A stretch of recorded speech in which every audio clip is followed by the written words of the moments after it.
बच्चों देखिए, उसी में जो है हिंदी व्याकरण का ही है, उसी कड़ी में हम जो है आगे सीखते हैं। देखिए हिंदी व्याकरण में आज हम जो सीखेंगे कि हमारा क्रिया क्या होता है। देखिए क्रिया को बहुत ही आसानी से समझा जा सकता है। क्रिया जैसे किसी भी आप कोई भी काम करते हैं, कोई भी वर्क करते हैं, तो आप देखते हैं कि नहाना धोना, उठना बैठना, चलना फिरना, पढ़ना पढ़ाना, जितनी भी सारे हम डेली एक्टिविटी काम करते हैं तो वो सब क्या हमारी हो जाती हैं, क्रियाएं हो जाती हैं। तो क्रिया जो है किसी शब्दों के किसी वस्तु या व्यक्ति की स्थिति या घटना को पता चलता है। यदि क्रिया से हमें वो पता चलता है कि वो इसमें क्या कर रहा है, क्या स्थिति है, हाँ क्या कार्य कर रहा है, क्या है। तो यदि क्रिया ना हो, कहेंगे कि यदि कोई चीज में कार्य ना हो तो हम वाक्य का किस प्रकार निर्माण सकते हैं, निर्माण हमें नहीं कर सकते हैं। यदि हम, जैसे आपको कहा जाता है कि आप जाओ, लेकिन अगर जाना ही नहीं है तो कहाँ जाओगे, स्थिर हो जाएगा। तो इसलिए हमें स्थिति की पता चलती है और उसकी पोजीशन को भी पता चलता है कि समय वो क्या काम है, क्या स्थिति है।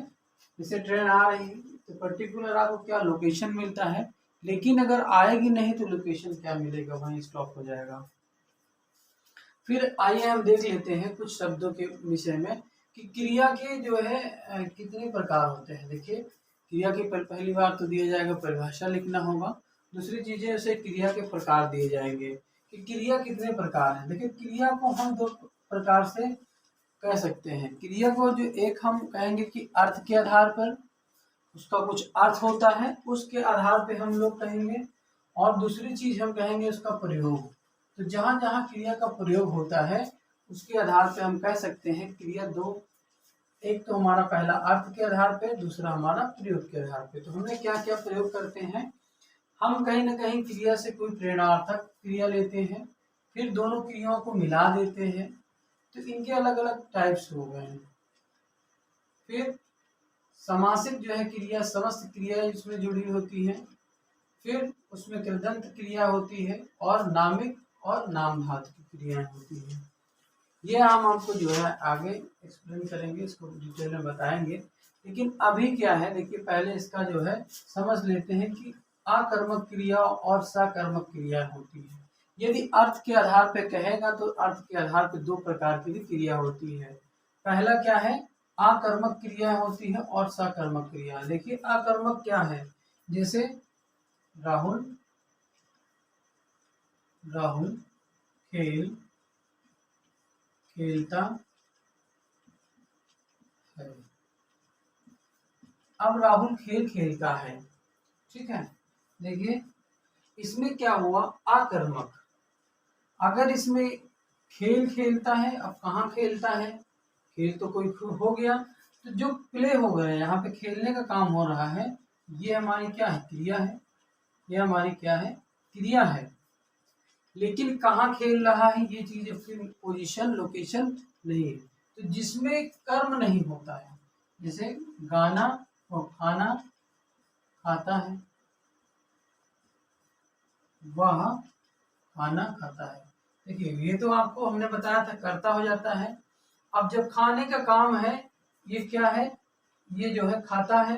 अब क्या खाता है, ये चीजें निश्चित नहीं हो रही है। जैसे वो खाता है, वह खाता है। तो जिसमें ऑब्जेक्ट मिसिंग हो, जिसमें ऑब्जेक्ट यानी कर्म मिसिंग हो, तो वो क्या कहलाता है, आकर्मक। अब जिसमें कर्म के साथ होता है, जैसे वह मैदान में खेलता है, ठीक है। आपने यहाँ क्या लिखा, वह मैदान में खेल खेलता है। तो देखिए जो मैदान हो गया वो आपका क्या हो जाएगा, कर्म हो जाएगा। अब खेलता है, ये प्ले, ठीक है। खेलता है, कोई गेम है तो गेम लिख सकते हैं, ठीक है। अब वह हमारे लिए सब्जेक्ट हो जाता है। तो जिसमें हमारे साथ ऑब्जेक्ट हो, जैसे वो मैदान में खेलता है, ये खाना मेज पे खाता है, घर में खाता है, होटल में खाता है। तो जहाँ पे हमें अन्य चीज, ये ऑब्जेक्ट अदर चीज मिल जाता है, तो वो क्या कहलाता है, हमारा सकर्मक, जिसमें कर्म के साथ हो। जिसमें कर्म मिसिंग होता है तो वो हमारा क्या कहलाता है, अकर्मक होता है। फिर देख लेते हैं सकर्मक में देखिए, सकर्मक भी कई तरीके के, इसमें दो प्रकार से होते हैं। एक होता है एक कर्मक, दूसरा होता है दो कर्मक। अब एक कर्मक और दो कर्मक को समझ लेते हैं कि एक कर्मक क्या होते हैं, दो कर्मक क्या होते हैं। एक कर्मक वो आएगा जो एक लोग होंगे, ठीक है। दो कर्मक होते हैं, दो क्रियाएं वहां पे साथ में होते हैं, ठीक है। जैसे यदि हम कहें कि वह पढ़ता है, या वो खाता है, वो पीता है, लिखता है, ठीक है। वह किताब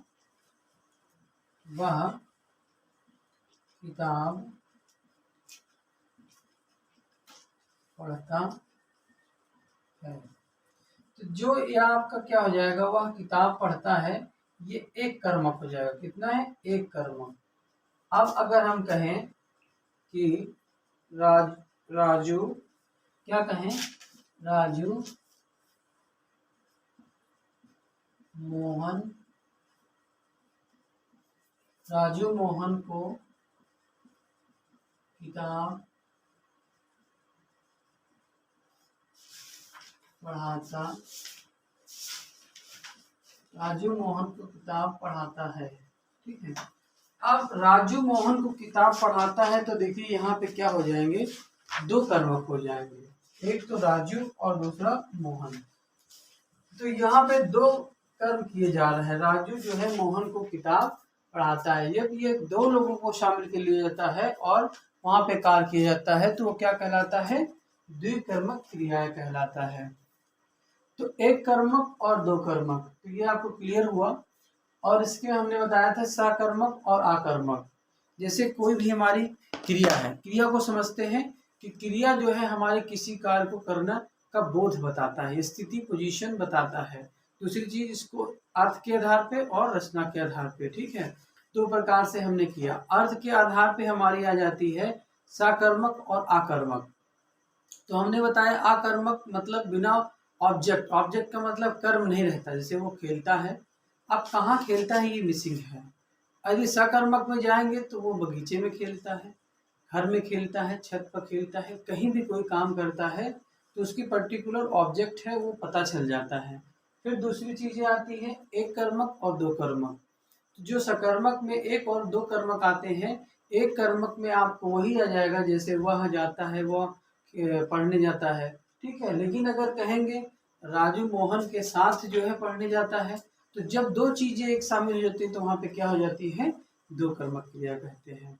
इस तरीके से आप उनको जो है अपनी पाठ्य पुस्तक से देखेंगे और समझेंगे, और अधिक से अधिक जो है वाक्य को कोशिश करेंगे पढ़ने के लिए। धन्यवाद।